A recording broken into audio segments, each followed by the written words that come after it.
welcome to Around the World in 80s Movies. My name is Vince Leo. I am the author of the film review website, Quipster.net.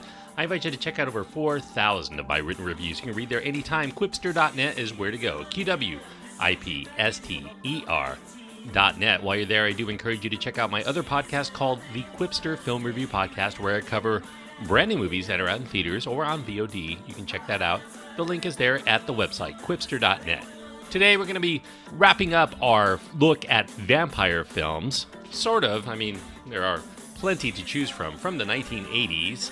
This specific trilogy was looking at teenage protagonists in a vampire movie. The film I'm going to be recovering today, following up what we discussed on the last show, Fright Night Part 2, is kind of a cheat. I'm assuming that the protagonist in this, if he's not 19, he's certainly going to be 20, maybe even 21. So not quite a teenager. I'm really fudging it quite a bit for the purpose of this review, but I wanted to follow up Fright Night with its sequel, Fright Night Part 2 from IMDb listed as 1988. However, it did not come out in most of the world until the middle of 1989. It's an R-rated film. It does have gore, violence, sensuality, and language. The runtime is an hour and 44 minutes. This film brings back William Ragsdale and Roddy McDowall, and a lot of newcomers: Traci Lind, Julie Carmen, John Grease, Russell Clark, Brian Thompson, Merritt Buttrick, and Ernie Sabella. The director this time out is Tommy Lee Wallace. The screenplay is credited to Wallace, along with Tim Metcalf and Miguel Tejada Flores. Now, Fright Night Part 2, of course, is a follow-up to that 1985 cult hit that was discussed on the previous episode called, of course, Fright Night.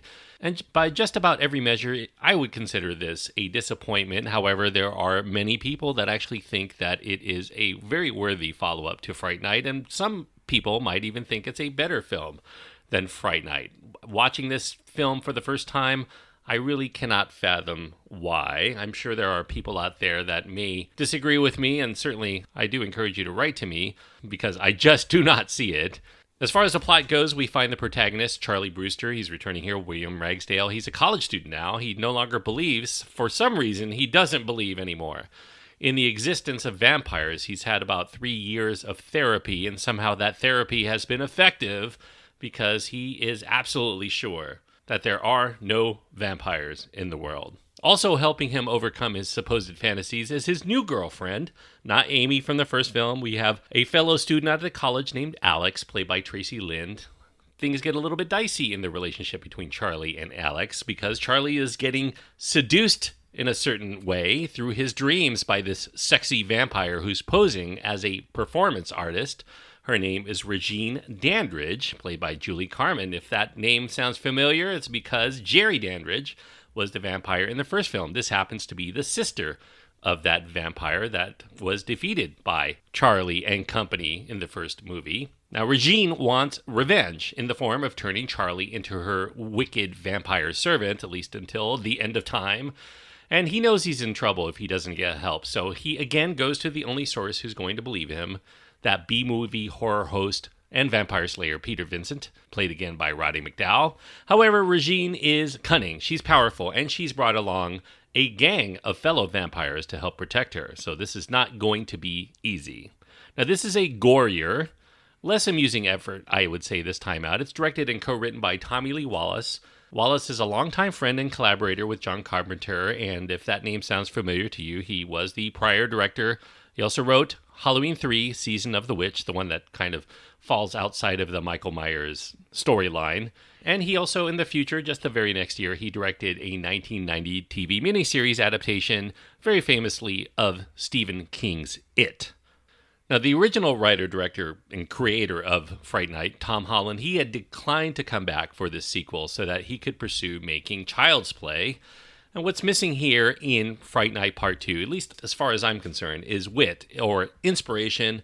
It really eschews a lot of the themes of being a misfit in life for more rudimentary horror-based tropes about combating evil for evil's sake here. Tom Holland, who was an actor himself, had worked very closely with his actors to draw out their natural personalities in a way in which would complement the script for the first film. However, Tommy Lee Wallace is a little bit different in his approach to his direction. He reportedly barely dealt with the actors. He concentrated more on the gory effects and the technical side of making the movie. He let the actors choose their own paths on how to play their roles. He didn't provide a lot of input.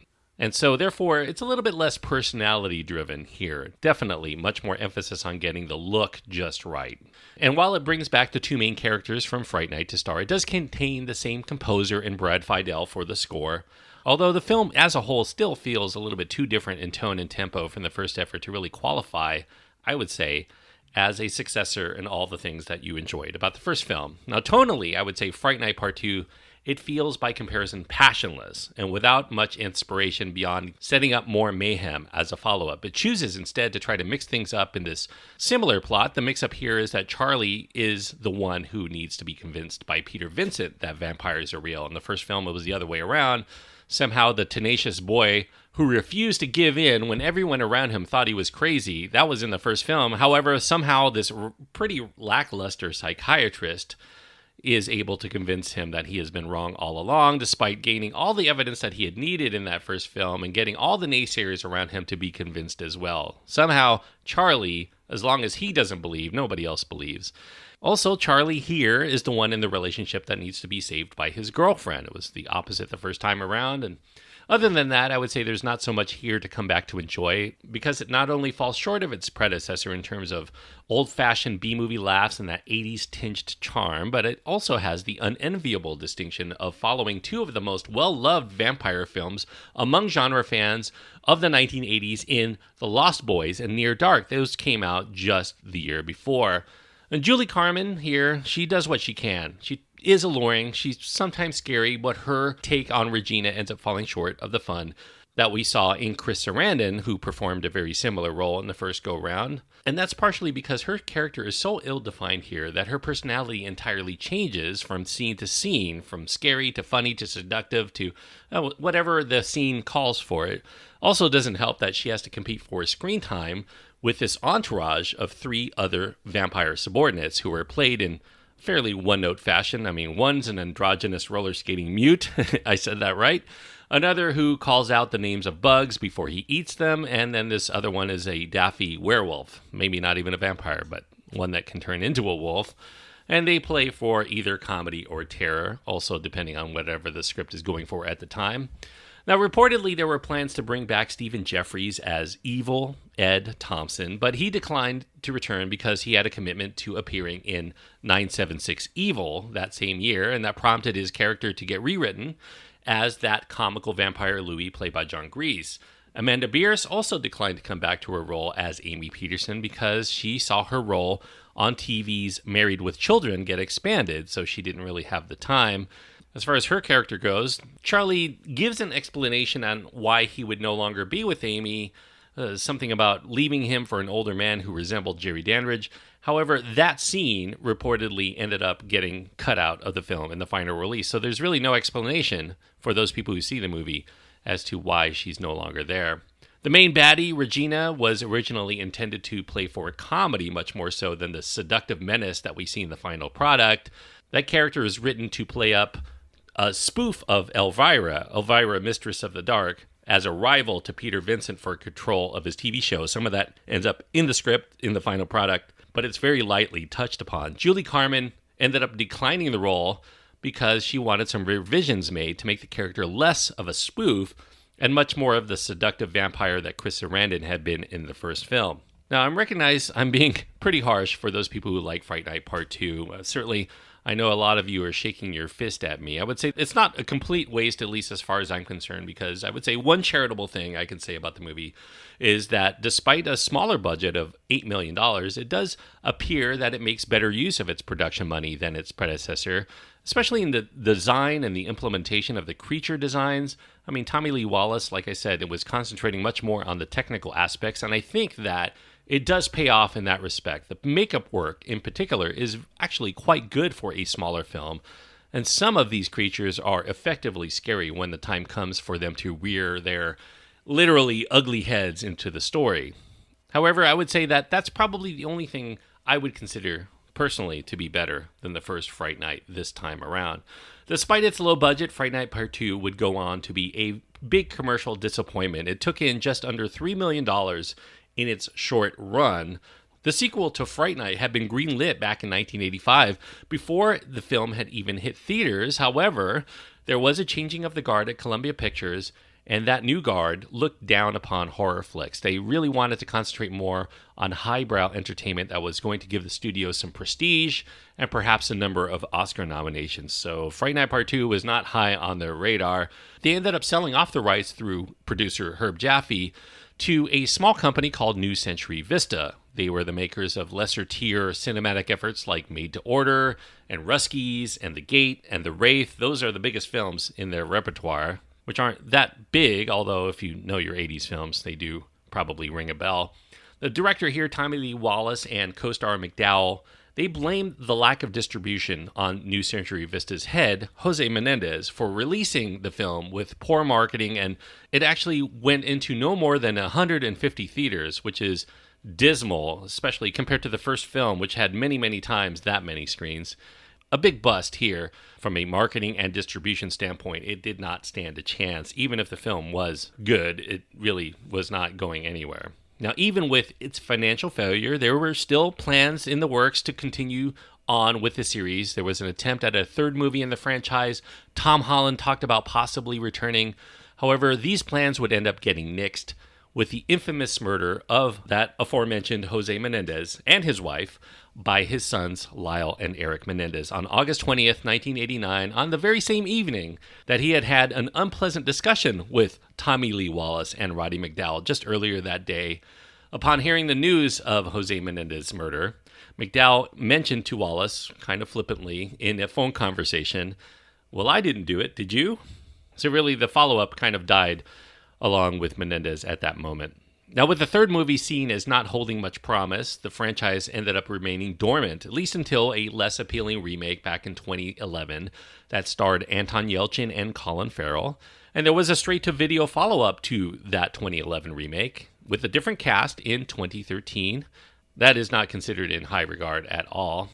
Now, Tom Holland, nowadays, he had sold off the rights to Fright Night just to get the first film made. He is, again, seeking to regain ownership, thanks to the Copyright Act of 1976, which grants the original creators of a licensed property the chance to reacquire the rights 35 years later. Holland toyed around with making another film, but he has chosen instead to concentrate, at least in the short term, on making a novel to follow up his 1985 film. And perhaps if that takes hold, there is the potential there to make that novel into a movie if it proves popular. He also came up with a story that was pushed off into a 24-issue series comic book called Fright Night, the Peter Vincent Chronicles, that follows immediately after the events of the first film. So if you're itching for more Fright Night and more Peter Vincent, you will find that in the pages of comic books currently out on the shelves at the time of this recording.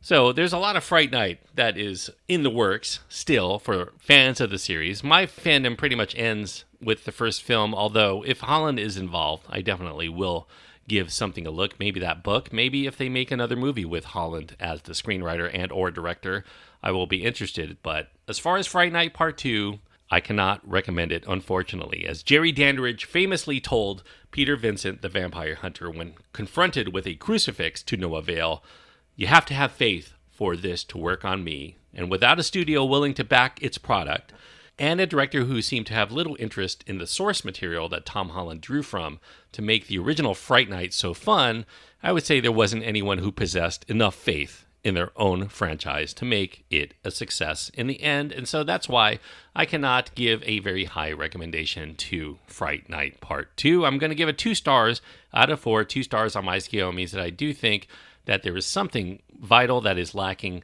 that would keep me from being able to recommend it to most people. And that thing that it's really lacking is the inspiration for making the film to begin with. Obviously, the first film was successful. Tommy Lee Wallace seemed to think that as long as he brought back some of the characters and was able to make a vampire film that had some comedy and some menace, that would be enough. But to me, a lot of the original material that made it so fun was because it was drawing back to those old school horror films, those old vampire films from Hammer Horror and some of those TV shows that would be on at the time showing all of these crazy B movies. And the first film is just so much fun. The fun, I feel, is absent, at least they try to make it fun, but I don't feel like the fun is really as natural as it felt in the first film. So the formula is just not there. The mix, it just feels off and it never gets its footing, at least as far as I'm concerned. As far as other people who may actually love this movie as a follow-up, I've read several people who champion this movie as to the reasons why they like it, but I just was not moved by any of it, unfortunately. But perhaps you have a different take. Like I said, you can write to me. My contact information is all over my website at quipster.net. So 2 stars is the best that I can give. Fright Night Part 2. As far as what I'm going to be covering next week, we're going to shift into another 3-part series. However, the first film in the 3-part series is going to be another vampire film. This one was recommended by someone to me on Twitter as a vampire film that they enjoyed from the 1980s. It's a movie I actually have not seen before. I've heard of it quite a bit, but I have not seen it. Tobe Hooper is the director. It is from 1985, the same year as Fright Night. It is Life Force. So for next week, Life Force will be the film I'll be covering. So check that out if you haven't done so already, and you'll be ready for my review. And until next time, thanks everyone for joining me on this trip around the world in 80s movies.